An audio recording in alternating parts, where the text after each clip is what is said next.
முடிக்கணுங்கிற அந்த அவசரம், அந்த வேகம் காட்ட வேண்டிய தேவை என்ன? சரி, நான் ஒசூர்ல இருக்கிறேன்னு தெரியுது இல்ல, உங்க காவல்துறை தான் நிக்குது. இன்னும் இதே மாதிரி ஊடகத்தை சந்திச்சுட்டு இருக்கேன். ஒசூர்ல இருக்கிறது என்ன ஒண்ணு, ஒவ்வொரு நகரமும் உங்களுக்கு தெரியும்.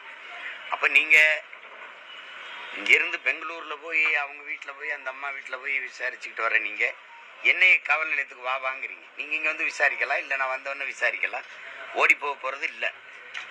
அப்படி இருக்கும்போது அவசர அவசரமா நீங்க என் வீட்டுக்கு வர்றதுக்கு முன்னாடியே ஊடகம் வந்து நிக்குது, எல்லா தொலைக்காட்சியும் வந்து நிக்குது. நீங்க ஒட்டிட்டீங்க. வழக்கு சம்பந்தப்பட்ட காவல்துறை வந்து வலசரவாக்கம் காவல்துறை, அது ஒட்டிடுது. ஒட்டினதை கூட உங்க வேலை முடிஞ்சிருது. இப்போ நீங்க எது கதவுல ஒட்டிட்டு போறீங்க? வீட்டில் நிறைய பேர் இருக்காங்க, என் மனைவி இருக்காங்க, அவங்க கிட்ட கூப்பிட்டு கொடுத்துருக்கல. ஏன்னா அழைப்பானை வாங்கும்போது கையெழுத்துணும். நீங்க ஒட்டிட்டு போனா நான் கையெழுத்து இடலை. அப்போ அது தேவையில்லைன்னா அவங்க கிட்ட கொடுத்துட்டு போயிருக்கலாம்ல. நீங்க ஒட்டினீங்கன்னா இப்போ எனக்கு பதிலாக கதவு வந்து உங்களுக்கு விளக்கம் தருமா? எப்படி நீ கதவுல ஒட்டிட்டு போறது நோக்கம் என்ன? நான் எல்லாம் தலைமறைவாயிட்டேனா, வேற எங்கேயும் என்னை தொடர்பு கொள்ள முடியாத தூரத்துக்கு போயிட்டேனா? எப்படி ஒட்டிட்டு அப்போ ஒட்டுற இடத்துல எதுக்கு ஊடகம் வருது? இவ்வளவு தொலைக்காட்சியில் எதுக்கு அங்கே வந்துச்சு சொல்லுங்க? எதுக்கு வந்துச்சு? எதுக்கு வந்துச்சு? ஒட்டிட்டில அதோட வேலை முடிஞ்சதில்ல. அப்போ கிழிக்கிறேன், கிழிக்காம போறேன். அதை என்ன அதை அப்படியே வச்சு இல்லை அப்படி கட்டம் போட்டு பூஜைறையில் மாட்டிக்கணுமா? உங்க அழைப்பானைய சம்மனை இது என்னன்னு சொல்லுங்க. இது எந்த மாதிரி அணுகுமுறை? நீ எதுல நேர்மையா இருந்திருக்க, இதுல இவ்வளவு துடிக்கிறப்ப இதுல எந்த மாதிரி அணுகுமுறை?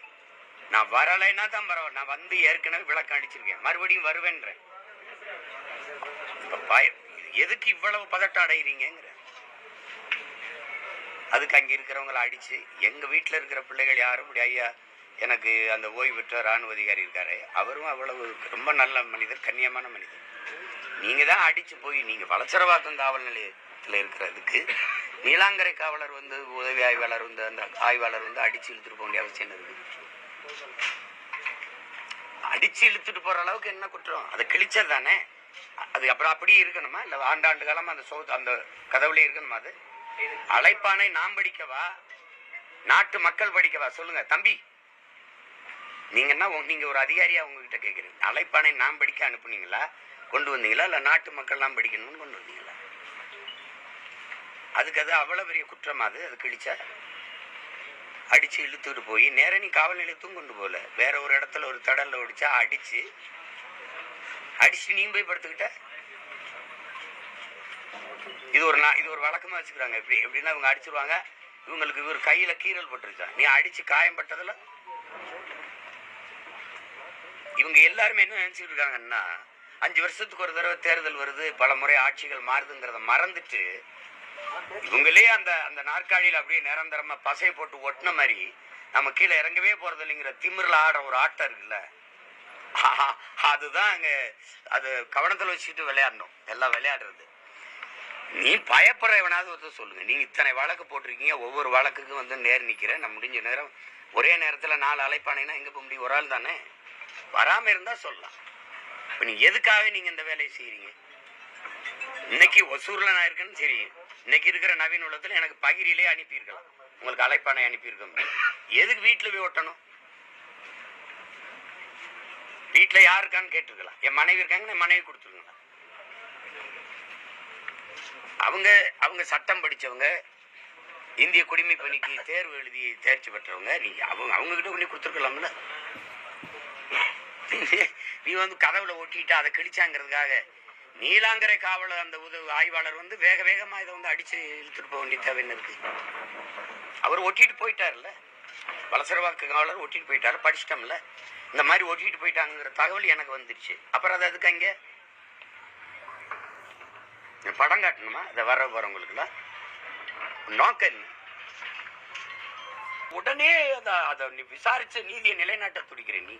பல்கலைக்கழக வளாகத்தில் நடந்த தங்கச்சிக்கு நடந்த கொடுமைக்கு என்ன விசாரிச்ச? பொள்ளாச்சியில் நடந்த அந்த கூட்டு பாலியல் வன்கொடுமைக்கு என்ன விசாரிச்ச? இது என்ன? இது பாலியல் வழக்கு யாரு முதல்ல? அந்த பொம்பளை யாரு?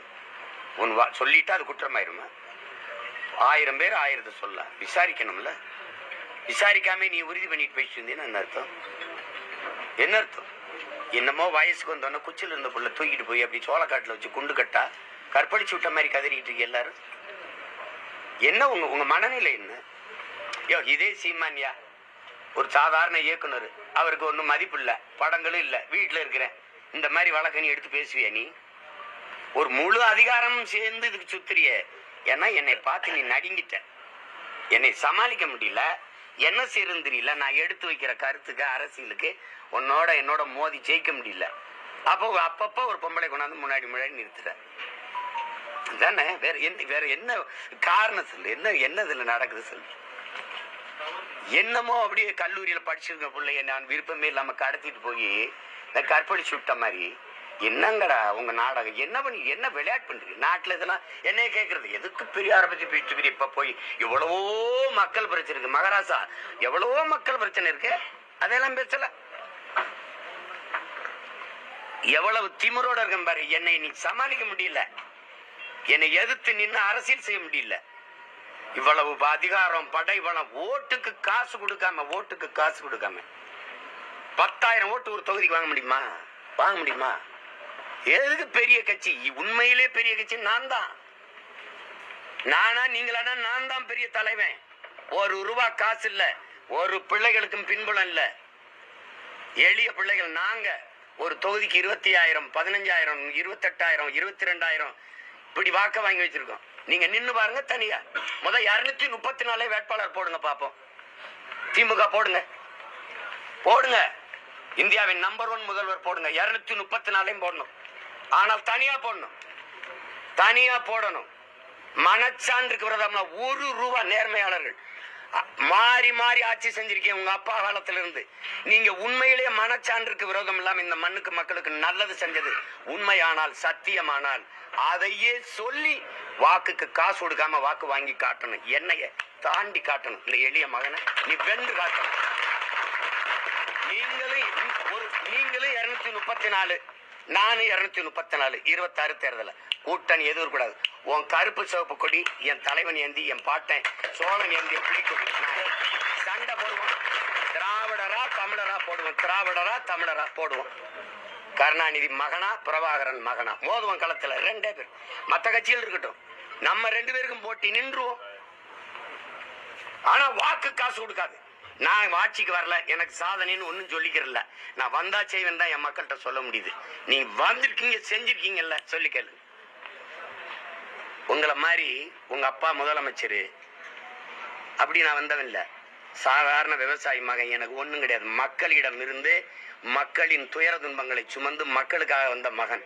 என்னைய சமாளிக்க முடியல, ஒண்ணுமே பண்ண முடியாது. நீங்க எத்தனை வழக்கு, எவ்வளவு அழுத்தம் கொடுத்தாலும் அஞ்சுற ஆள் கிடையாது, பயப்படுற ஆள் கிடையாது. இந்த சும்மா குண்டு வீசுறது, பெட்ரோல் குண்டு, நிஜ குண்டு வீசும்போது ஊடறுத்து போய் அந்த தலைவனை சந்திச்சு வந்தவன் நான். எனக்கிட்ட வந்து பூச்சாண்டி எல்லாம் விட்டுறணும். வருவேன்னா வருவேன், 11 மணிக்கு வந்தே ஆகணும். முடியாது, நான் நினைக்கும் போதுதான் வருவேன். என்ன அப்படி எந்த இடத்துல நேர்மையா நின்று நீங்க எல்லாம் விசாரிச்சு முடிச்சிருக்கீங்க? தம்பி ஆங்ஸ்டாம் கொலையில எத்தனை மாதமா விசாரிக்கிற? 3 பேரை சுட்டா ஏன் சுட்டான்னு கேட்டா விளக்கு இருக்கா? கொலை செஞ்சவன கைது பண்ணி வண்டியில ஏத்தி இருக்குல்ல, ஏன் செஞ்சான், யார் சொல்லி செஞ்சான்னு ஏன் அவனுடைய வாக்குமூலம் வெளியில வரல? ஏன் வரல?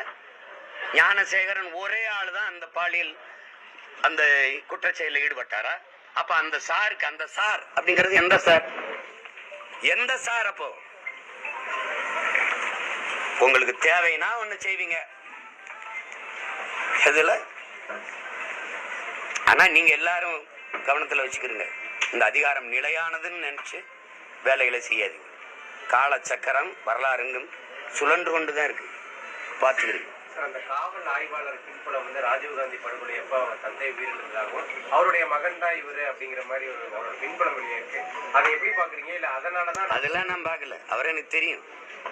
எங்க அண்ணன் SSPயா இருக்கும்போது சந்திரசேகர் அவர் வீட்டுல அவர் கீழே அவர் பணி செய்யும் போது பல முறை பார்த்துருக்கேன். இதே பல தடவை இந்த இதுலப்பா எங்க வீட்டுக்கு பாதுகாப்பு நின்னவர் தானே. இப்ப எல்லாரோட நல்லா பேசுறவர் தான். திடீர்னு அவருக்கு ஏதோ ஒரு ஆவேசம் வந்து அவர் ஏதோ இயங்குறாரு. அவங்க அப்பா இறந்ததுக்கு அதுக்கு நம்ம ஒன்றும் பண்ண முடியாது. ராஜீவ்காந்தி இறந்ததுல உங்களுக்கு இவ்வளவு வழி இருக்குன்னா, ராஜீவ்காந்தியால நாங்க 2020 பேர் 30,000 பேர் இறந்துருக்கோம். அதையெல்லாம் யாருக்குமே உங்களுக்கு தெரியுமா தெரியாது? அதுக்கு நீங்க பழி வாங்குறீங்களா? அதெல்லாம் பேசுங்க, எல்லாத்தையும் பேசுங்க. தர்மம்னா, நியாயம்னா, உண்மைனா எல்லாத்தையும் பேசணும். ஒரு நாட்டின் படையை அனுப்பி பாதுகாக்க போறேன்னு சொல்லிட்டு என் மக்களை கொண்டு குவிச்ச கொடிய படையை அனுப்பிய தலைவர் மதிப்பிற்குரிய ஐயா ராஜீவ்காந்தி அவர்கள். நீங்க பேச யாரு இல்லைன்னு நினைக்கிறீங்க? ஒரு மகன் நான் இருக்கேன். என்னை சுத்தி பல லட்சக்கணக்கான படை இருக்கு. சும்மா இதெல்லாம் நாங்க விட்டு அப்படி சின்ன பையில வைக்காதீங்க. அதிகபட்சம் நீ என்ன பண்ணிடுவேன்? என்னை வளர்த்த தலைவன் எப்படிமா சாக துணிஞ்சிரு, எல்லாம் சாதாரணமாயிரும் சொல்லிதான் அனுப்பியிருக்காப்ல. அதுக்கெல்லாம் பயப்பட ஆள் கிடையாது. அதிகபட்சம் நீ என்னை ஜெயில போடலாம், போடு. உங்க அப்பா போட்டவர் தானுங்க, போட்டவர் தானே. ஓராண்டுக்கு மேல போட்டார், தொடர்ச்சியா போட்டார். பயந்த மாதிரி தெரியுதா? சொல்லு, பயந்த மாதிரி தெரியுதா? இல்ல பயப்படுற மாதிரி தெரியுதா? வழக்கு அது என்ன? நான் பார்க்காத வழக்கா? தமிழ்நாட்டில் இருக்கிற அரசியல் தலைவர்களே அதிக வழக்கு வாங்கின ஒரு மகன் நான் தான். எனக்கு முன்னாடி அண்ணன் நக்கீரன் கோபால் இருந்தாரு. அவர் அரசியல் இல்லை. இப்போ அவரை நான் முந்தி போயிட்டேன். அவர் 200 வச்சிருந்தாரு, இப்போ நான் 230க்கு மேல போயிட்டேன். நீங்க பெரியார பேசிட்டாரு அப்படின்னு ஒரு வழக்கு கொண்டு வரீங்க. நான் கேட்கறதுக்கு தான் நீங்க பதில் சொல்றோம். மொழி பொறியியருடைய தினத்தை நீங்க கொண்டாடுறீங்களா இல்லையா? இப்ப புதுசா வீர வணக்கம்லாம் சொன்னீங்களா இல்லையா? மொழி பொறியியல் இந்த இந்தி மொழி திணிப்பினால் என்னுயிரும் தமிழ் மொழி இறந்து விடுமோ என்று போராடி உயிர் நீத்த வீர மறவர்களுக்கு வணக்கம் செலுத்துறீங்க. அதை நான் வரவேற்கிறேன். ஆனா இந்தி எதிர்ப்பு போராட்டத்தில் ஈடுபட்ட போராட்டக்காரர்களை எல்லாம் இந்த துப்பாக்கி எதுக்கு வச்சிருக்கு போலீஸ்? சுட்டு கொல்லுங்க, 4 காலி பயல்களை சுட்டு கொண்டீங்கன்னா கலவரம் அடங்கிரும்னு சொன்ன பெருமகன் யாரு? ஐயா பெரியார். முதல்ல தமிழ்நாட்டுல இந்தி பள்ளிக்கூடத்தை திறந்த மகாத்மா யாரு? தம்பி அண்ணனை கேட்டு அது பெரியார். இப்போ நீங்க இவரை தலைவரா வச்சுக்கிறீங்க, போராடி சத்த எங்களை மொழியக்காக எங்களுக்கு ஒரு வணக்கம் செஞ்சுக்கிறீங்க. இதுதான் அற்ப ஓட்டுக்காக வாக்குக்காக போடுற கேவலமான நாடகங்கிற. ஒண்ணு இங்க நில்லு, ஒண்ணு இல்லைன்னா இங்க நில்லு. கேட்கறதுக்கு பதில் இருக்கா? இருக்கணும்ல.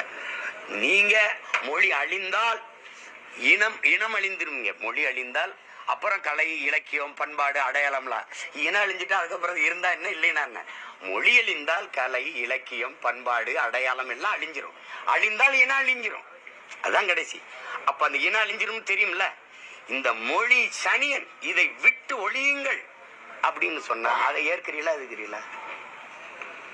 நீங்க தான் சொல்றீங்க மொழி அழிஞ்சா இனம் அழிஞ்சிரும்டா, எதுவுமே இருக்காதுடான்னு. அந்த மொழியை அழிங்கன்னா இன அழிப்பு தானே. அதை சொன்னவரை தலைவராக இருக்கிற நீங்கள் எப்படி அப்புறம் தமிழ் மொழி வாழ்க, தமிழ் மொழி அழிஞ்சிடக்கூடாது அப்படின்னு ஒண்ணு இது உண்மையா? இல்ல அழிக்க சொன்னவரை தலைவராக இருக்கிறது உண்மையா? இத கேள்வி கேட்டா இதுக்கு விளக்கம் தான் சொல்லணும். இழிவா பேசிட்டாரு போடுறா வழக்குன்னு போட்டா அதுக்கெல்லாம் பயப்படுறாளா நீ? நானு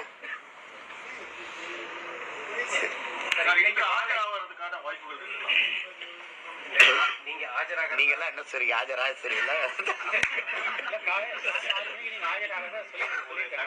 காலையில 6 மணி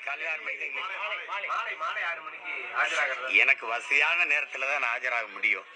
8ஆம் தேதி வரைக்கும் எனக்கு வேலை இருக்கு. 2ஆம் தேதி போராட்டம். இப்ப நாளைக்கு போயிரு, நாளைக்கு கிளம்புனாதான் நான் 2ஆம் தேதி தென்காசியில போராட்டம். அப்ப திருப்பி ஒவ்வொரு இது நான் குறிச்சிட்டேன், சோறுட்டிலாம் ஒட்டிட்டோம். அதுல பின்னடைய முடியாது. ஏன்னா ரொம்ப காவல்துறை விரும்பினா வேணா போய் நேர் நின்று அதையே தான் சொல்லணும்.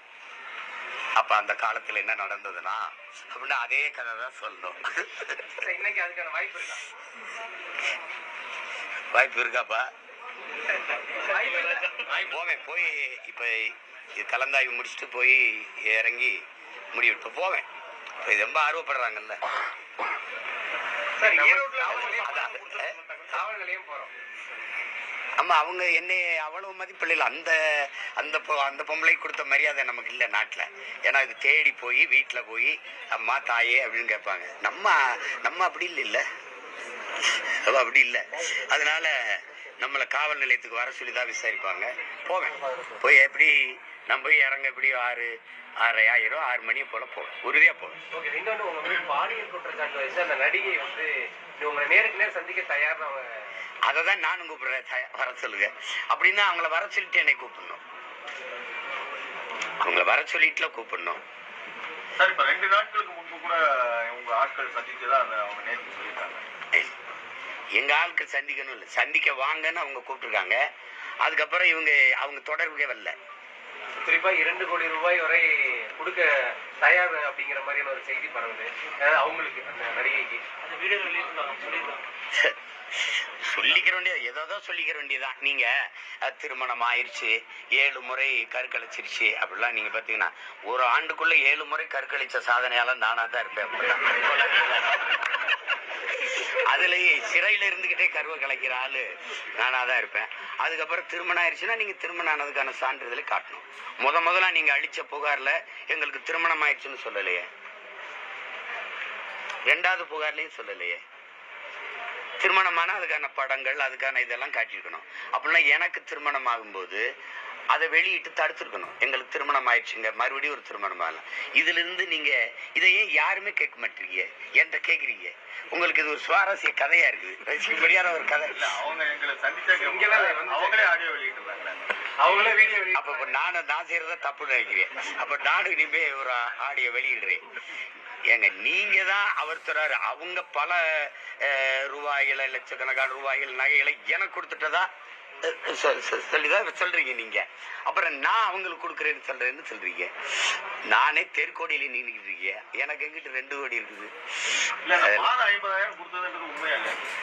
அதாவது அவங்க என்னன்னா ஒரு காலகட்டத்தை எங்களுக்கு ரொம்ப இதாயிருச்சு, 15 வருஷம் கழிச்சு சாக போறோம் அப்படின்னு எனக்கு எங்க வீட்டுல வேலை செஞ்ச ஒரு பையன், அந்த காலம் வேலை செஞ்சவனை பிடிச்சி அழுது இது பண்ணி அந்த குரல் செய்தியை கேட்டோன்னே சரி இப்போ ஏதாவது கொடுத்து உதவுங்கன்னு சொன்னேன். சாக போறேன், எங்களுக்கு மாசம் அந்த குரல் செய்தி அப்புறம் நான் வெளியிடுறேன் பாருங்களேன். அதை கேட்டா நீங்க கூட காசு கொடுப்பீங்க. உதவின்னு கேட்கும்போது கொடுத்து தொலைக்கிறதா, அது அவங்களுக்கு நமக்கு எந்த தொடரும் இல்லை. கேட்டோன்னே சரி கொடுத்தோம். ஒரு 2-3 மாசம் ஏதோ தம்பிங்க கொடுத்து உதவி இருப்பாங்கன்னு நினைக்கிறேன். ஏதாவது உதவி விடுங்கன்னு சொன்னேன். அதுக்கப்புறம் திருப்பி தான் அந்த மறுமனு ஈரோடு இடைத்தேர்தலில் பெரியார் பற்றி பேசினாங்க. அவங்களுக்கு ஒரு சம்மன் இன்னைக்கு கொடுக்கறத ஒரு தகவல். அது புதுசிலேயே வாங்கிக்க வேண்டியதான். அது நிறைய வழக்கு போட்டிருக்காங்கல்ல, அதுல அது ஒண்ணு ஏற்கனவே கொடுத்துருக்காங்க. இருந்தாலும் மறுபடி கொடுத்து சீக்கிரம் வாங்க என்னை பார்க்க அவ்வளவு அவசரப்படுறாங்க. அதுக்காக மறுபடியும் வருது. சும்மா அவங்க எங்கிட்டே மோதுரணி நாங்க என்ன பண்றோம் பாரு அப்படின்னு. அதான் திரும்ப சொல்றேன், இந்த அதிகாரம் உங்களுக்கு மட்டுமானது அல்ல. 5 வருஷத்துக்கு ஒரு முறை தேர்தல் வருது, ஆட்சிகள் மாறி வருது. மனசுல வச்சுக்கிட்டு ஆட்டத்தை ஆடுங்கன்னு சொல்றேன்.